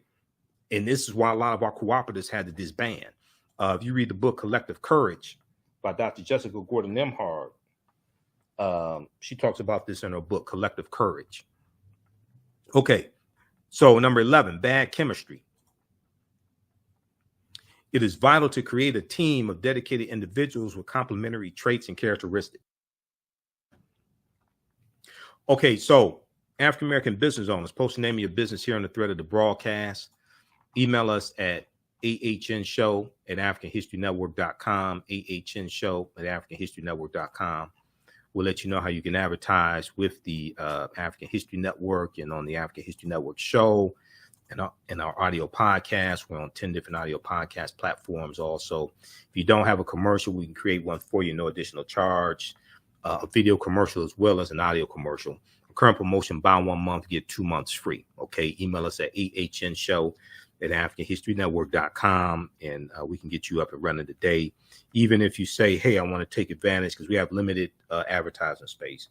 But if you say, hey, I want to take advantage of this, but I don't have my script ready, I don't have a commercial, Still contact us. We can get you locked in today, get your space reserved, and you can send us your script when you have it. Or if you don't have a script, we can create one for you.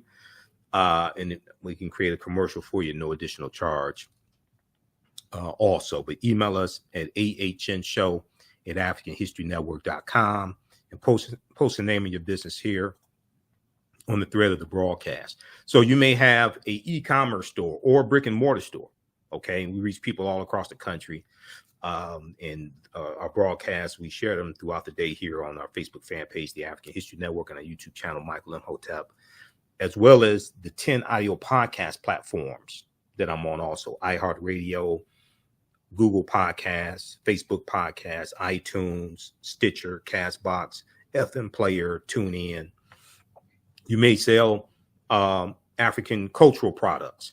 You may sell, you may target the African American community. You may have health and beauty products, clothing, shoes, African garb, books dealing with African history, African American history, self-help books, things like this. You may be a book author. You may be a bookstore. You may have educational products. You may have homeschooling resources and curriculums, courses, financial literature, financial classes, etc. You may be promoting events, Juneteenth events, African American History Month events, etc. You may have conferences or seminars you want to promote. You may sell African jewelry. You may be have a fitness website or sell fitness gear. You may be a personal trainer. Email us at ahnshow@africanhistorynetwork.com. Okay, let's go to I want to go to this next one. Let's go to number 12. 17 reasons why 80% of African American owned businesses go out of business in the first 18 months. Let's go to number 12. Cash flow issues. Cash flow issues. So even large companies with robust marketing strategies can fall prey to lack of positive cash flow, Cash flow issues are a major culprit in the failure of African American owned businesses. Businesses with a positive cash flow have the required operating funds to settle debts, pay employees, reinvest in the business, etc. Okay, now, cash flow is extremely important, all right? Cash flow difficulties occur when too much of a business's revenues are tied up in accounts receivable, so you're waiting to get paid. You've done the work. You may do net 30. You may invoice a customer, do net 30. I remember when we had contracts, we had government contracts with the county of Wayne. So after you do a service, they don't pay you right then. It's like net 30. They pay you in 30 days. You wait for the check in the mail. Okay. So it may be a situation where you've done the work and it's net 30, net 60, especially if you're dealing with government agencies. Okay. They may pay in 30 days, may pay in 60 days. God forbid they pay in 90 days. Some of our businesses can't wait 90 days to get paid. All right. But you have a lot of incoming cash tied up in account receivables. You're waiting to get paid. Okay, stocking too much inventory is another way cash flow is disrupted, because oftentimes you have to pay for that. You may have to pay for the products in advance. Now, if you have a revolving credit account with a company and it's like net 30, and they'll front you, they'll give you the product today, you pay them in 30 days, you have a line of credit with a particular company, things like that, because I've experienced that before previously. It's a little different, but you got to pay for that stuff at some time. You got to pay for that inventory at some time. Okay. So a lot of times, and especially entrepreneurs are like the ultimate optimists. Entrepreneurs are the ultimate optimists. So if you have a customer who comes in, or a customer who orders one product for you today, you start thinking, you say, okay, if I can sell it to one person, I can sell it to 10. So you order 10 of them. So now your inventory is tied up, or your dollars are tied up in this inventory. You've ordered 10 of them. You may not have sold, you may only sold one of this product in 2 months or 3 months. But now you have 10 of them, and your cash is tied up. Okay.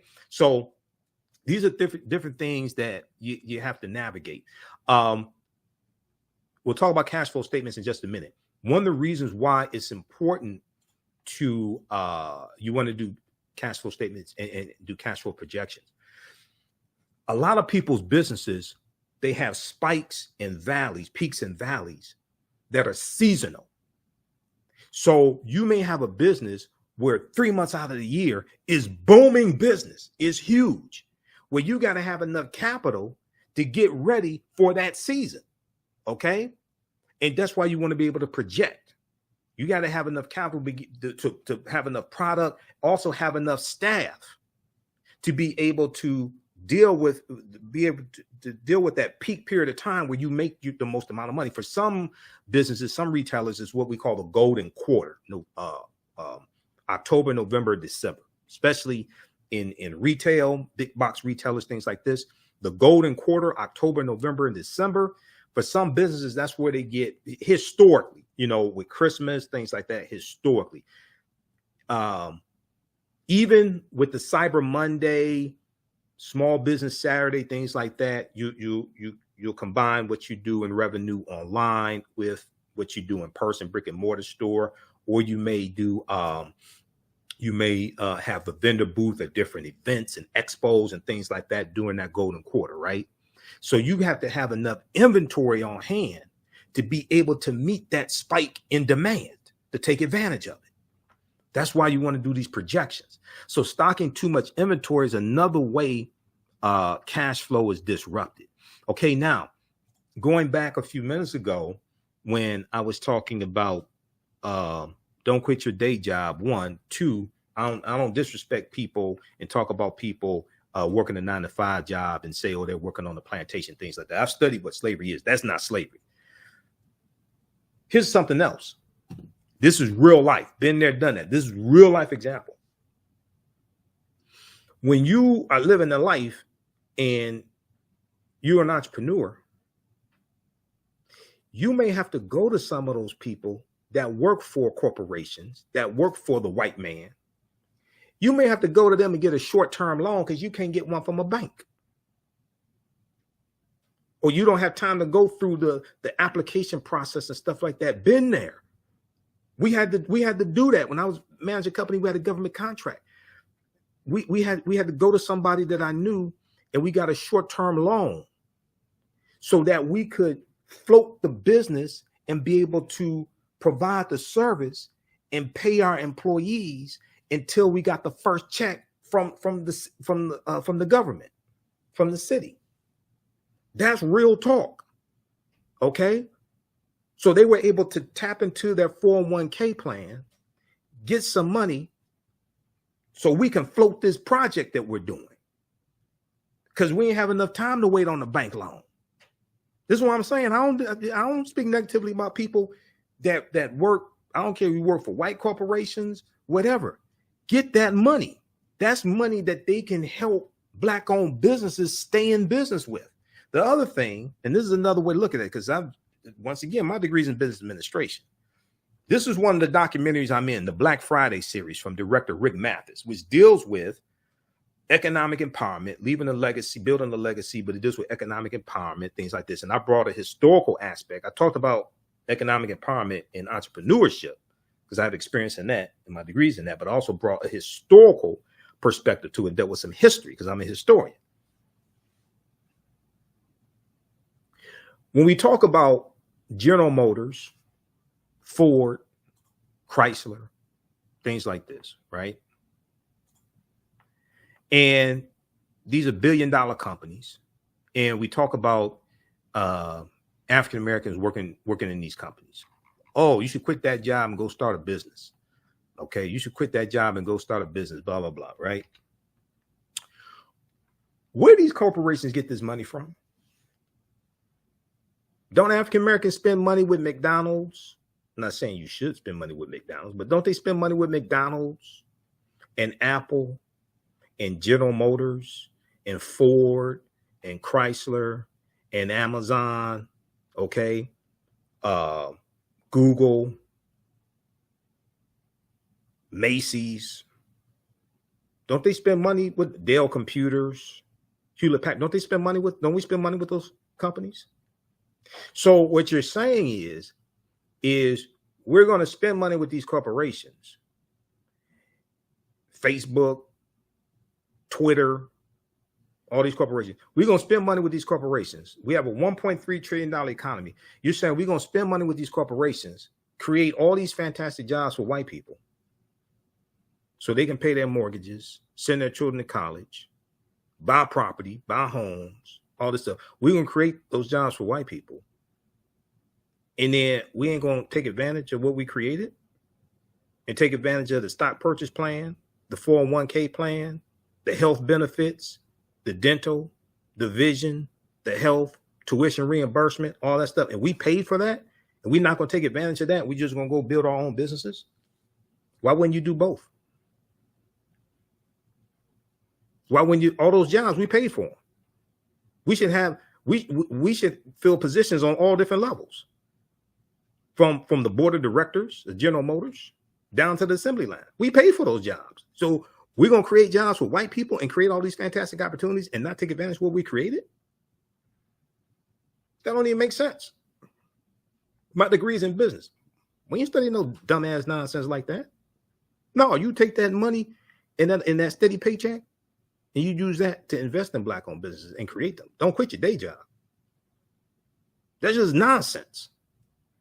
That's the type of BS people run on you when they're trying to sell you entrepreneurship classes. So they don't have to get a job next to you in your cubicle. That's the type of BS they run on you. Hell no. You better take advantage of all those jobs. And the other thing is you need people inside those corporations to wire you up when contracts come. How do I know? Because been there, done that. You need people inside because all those corporations, they give out hundreds of millions of dollars, millions of tens of millions of dollars, or hundreds of millions of dollars in contracts each year. You need people on the inside to let you know what these contracts are because that's how businesses get business. Through contracts with companies and contracts with the federal government, state government, county, city. How do I know? Because I've done that. I'm talking about experience. I ain't talking about what I read in the book. I'm talking about from experience.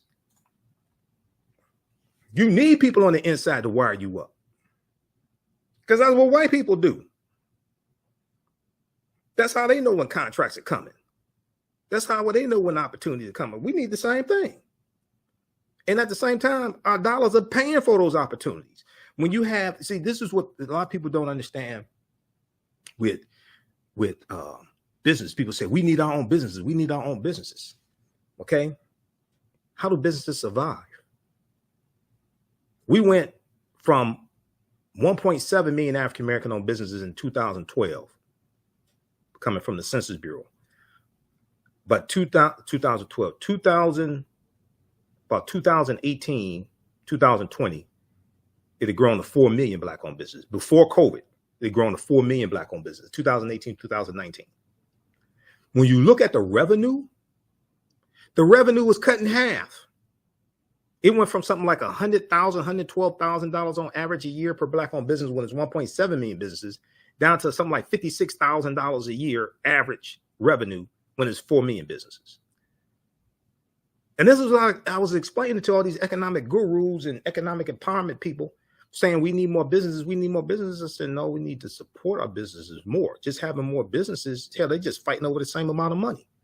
You cut the revenue in half. And then as of April 2020, we lost 41% of our businesses because of COVID. Just nonsense. But we need to go, one of the things we have to do is renegotiate our relationship with corporate America. Because we got to put pressure on them, not for donations, but investments, and get more of those corporate contracts. Where you're talking about transportation, where you talk about advertising, janitorial services. Another thing is they have to put a greater percentage of their dollars in black-owned banks as well, which increases the amount of money that our banks have to lend and lend to start businesses on property, etc. But that's a whole nother presentation. Okay, now let's continue because I'm almost done. So we're talking about cash flow.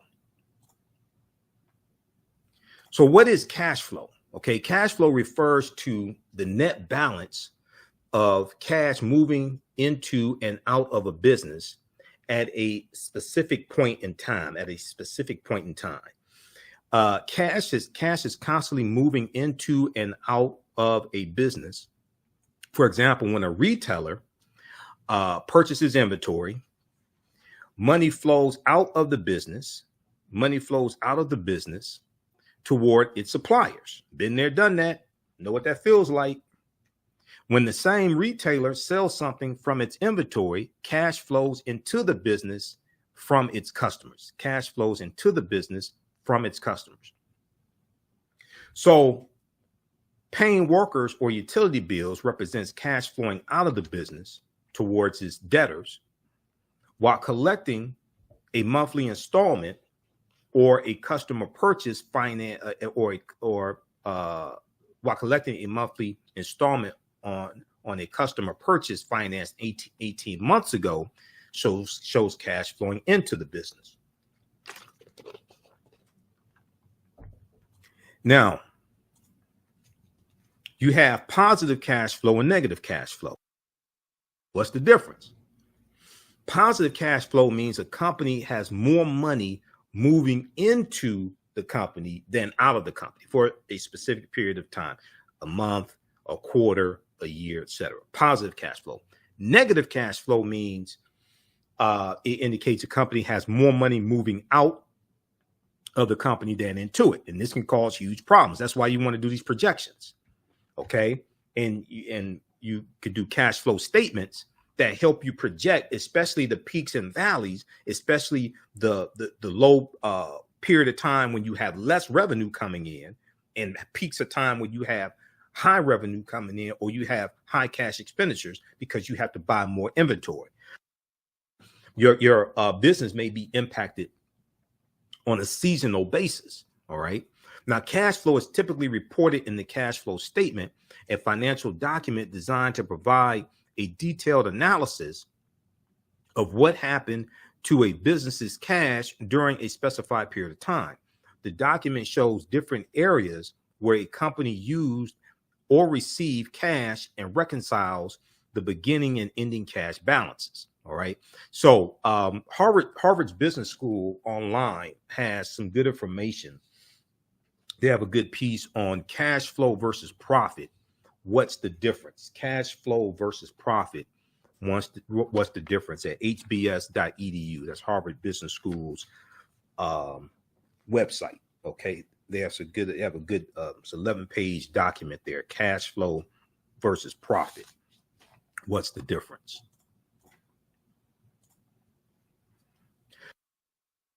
Now, number 13 of 17 reasons why 80% of African-American owned businesses fail in the first 18 months.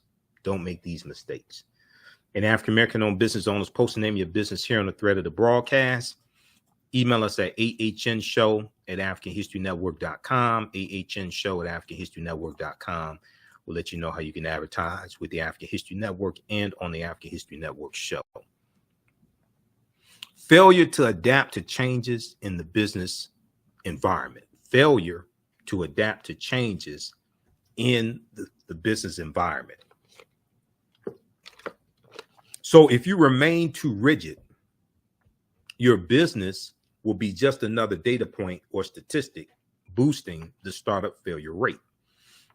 It's worth knowing that the need you're fulfilling now may not always be there, as I said a few minutes ago. Okay.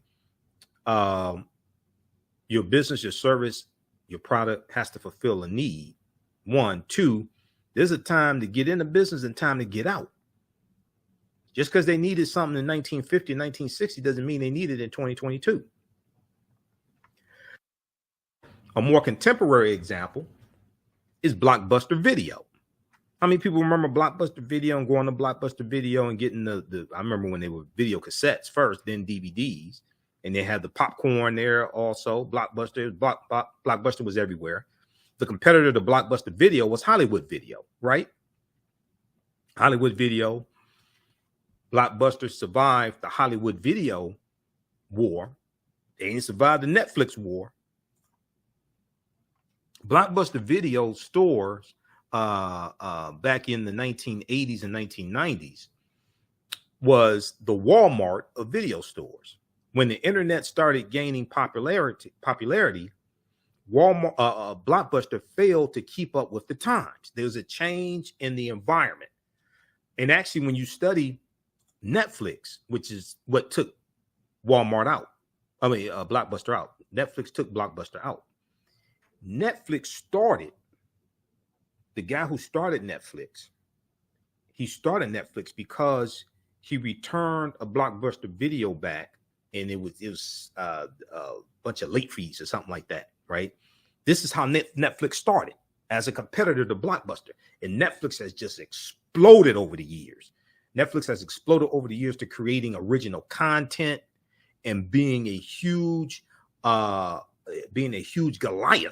when it comes to streaming services, etc. We know they've had recent shedding of subscribers. It's going to happen sooner or later. But Netflix is still alive. Blockbuster, where's Blockbuster? Okay, I think there's it's like maybe one Blockbuster store left in America or something like that. Blockbuster didn't survive the war. Netflix did. So Blockbuster failed to keep up with the times and the change in the environment and change in technology, the change in the way that the entertainment is delivered. And Blockbuster told themselves the internet was just a fad. When Blockbuster changed, I remember when Blockbuster changed, after Netflix came out, Netflix was gaining market share. Blockbuster changed their strategy and they started offering the monthly service where you could stream the movies like Netflix. But it was too late. Blockbuster made the change too late, and Netflix had gained too much market share. Okay. And Netflix started out with DVDs. Then Netflix switched to DVDs and streaming.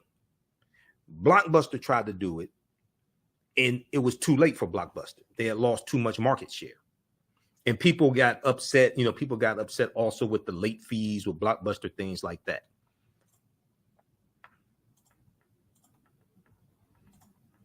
Okay, so was Blockbuster video wrong? Netflix and Redbox. Redbox was also a competitor as well, but Redbox was similar to Netflix, where they had the DVDs that you mailed, and then I think they went to streaming service also. But Netflix won that war.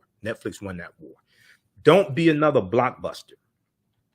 Pay attention to the market to know when you may need to modify your business plan.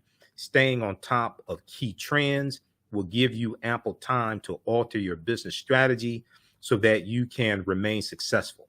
As I said, Kenny Rogers, the gambler, you got to know when to hold them, know when to fold them, know when to walk away, and know when to run. Okay? There's a time to get into a business, and there's a time to get out of a business. We love legacy businesses and family businesses, but just because your grandfather moved from Mississippi up to Chicago or Detroit or Cincinnati and started a business, 70 years ago or what have you, and it's a family business, third generation family business or second generation family business, that doesn't mean the business is still be in existence in 2022. It may not be relevant. You may not have enough customers to sustain the business. You may be offering something that's obsolete. So you have to know when to get in the business and get out of a business and understand the business environment. You have to know when to hold them and know when to fold them. Don't be a Blockbuster. Because Blockbuster got killed by Netflix.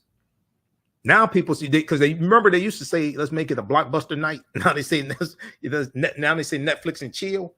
Because they used to say, let's make it a Blockbuster night. So that meant go to Blockbuster, right? Pick out your video, get the popcorn, get some Coca-Cola or something like that. Go watch the videos. You remember on the Blockbuster when they had videotapes at Blockbuster, they had on the case, Be Kind, Rewind, right? Remember all that? So going to Blockbuster was an experience, right? Make it a Blockbuster night. Now they say, Then Netflix killed Blockbuster, and they said Netflix and chill. Let's make it a Netflix night. Number 14, 17 reasons why 80% of African-American owned businesses go out of business in the first 18 months. Unsustainable growth. Unsustainable growth. When a business has an established customer base and a good cash flow, expansion makes sense. When a business has a good customer, an established customer base and good cash flow, expansion makes sense. A common mistake most African-American owned businesses make is taking on more business than they can handle, because they think more is better. Taking on more business than they can handle. You got to be able to manage all that. There's a learning curve when you take on, especially when you bring on new products. You got to learn the new products, troubleshoot problems customers may have, new services, things like that. There's a learning curve involved for the owner, for the employees. Okay. A common mistake most African-American owned businesses make is taking on more business than they can handle. Businesses should treat expansions as though they are starting all over again. Treat expansions as though they are starting all over again. When businesses expand too fast and don't take the same care with planning, research, and strategy, the financial drain of the failing businesses can sink the whole enterprise. The financial strain of the failing businesses can sink the whole enterprise. Now, excuse me, one of the things that we look at, and I remember when I was selling radio ads like 22 years ago here in Detroit, there was a phrase that I learned in the radio industry. Is called fire your client. Fire your client. Because there may be a business that you're in when your inventory is finite. Okay. When your inventory is finite. And what I mean by that is, say you may have a radio station, you may have an internet TV station or something like that. You may have a podcast or whatever. If you're selling advertising, your inventory is limited. You don't have an unlimited amount of inventory. And one of the things that they had to do is to meet your monthly projections, sales projections. Or it may be a situation where it may be some type of service that you offer, and you have different levels of pricing that you offer. Some customers that you don't get a lot of money from, you may have to stop servicing those customers because they take up so much time and focus on other customers who produce what we may call sales per ticket or revenue per ticket. More customers that bring in more dollars for you, that produce more revenue for you to meet your monthly goals. This is something I learned in radio, because some in the radio game, you have limited inventory each month to sell ads. You don't have an unlimited amount of inventory. Okay. You don't have an unlimited amount of inventory. So if you have people that just want to spend $1,000 a month on ads, and they're taking up ad space, and you got other customers that want to spend $10,000, $20,000 on ads, you may have to reduce how many of those people, and it could be 10, 20, 30 customers, but you don't have the ad space for your big clients, because these people over here are taking up that ad space and generating a much smaller amount of revenue, and it makes it harder for you to meet your monthly or quarterly sales goals. So you'll learn about the 80-20 rule. If you don't know about the 80-20 rule, especially when it comes to sales and business. We'll talk about the 80-20 rule in just a minute. If you don't know about the 80-20 rule, I'm not sure what you're doing, or if you've taken entrepreneurship class before, but especially in sales, because I have a strong background in sales. And I used to read a lot of books on sales and listen to books on tape from people like Tom Hopkins and Zig Ziglar and Brian Tracy, all the sales gurus, Steve Schiffman. And Steve Schiffman has information on cold calling, things like this. You'll learn about the 80-20 rules. And then Stephen Covey, 7 Habits of highly effective people, things like this. So unsustainable growth. Businesses should treat expansions as though they are starting all over again. Slow and steady growth is the way to go. It helps to take the time to understand the markets and areas you'll be reaching if you're expanding your business's reach. Now, you have to develop systems for each product, most likely each product and service. You have to develop systems. There's a learning curve when it comes to understanding the product, how it works, how to explain it to the customer. We used to talk about the difference between features and benefits.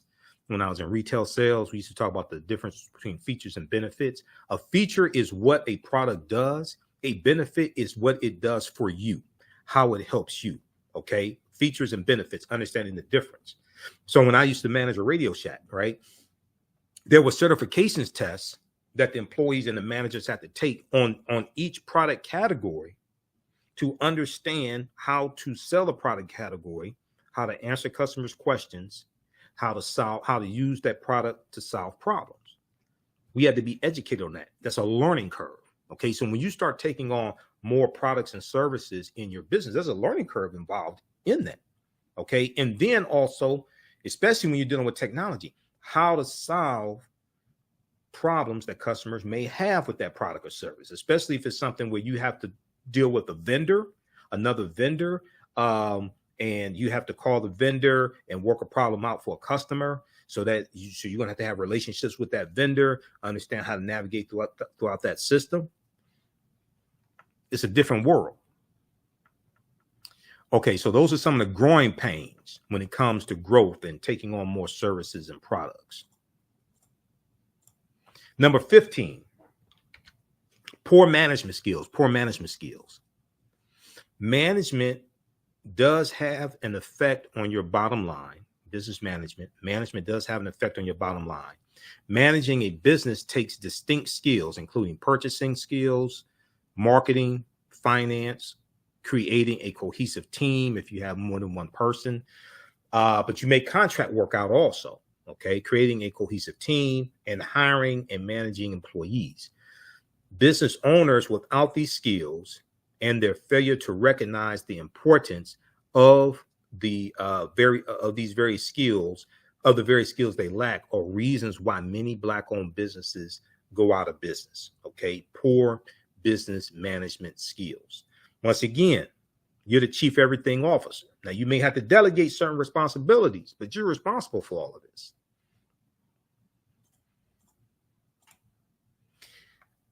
Some business owners fall into the overconfidence trap and would rather struggle with a certain aspect of running a business than educate themselves or outsource work to professionals.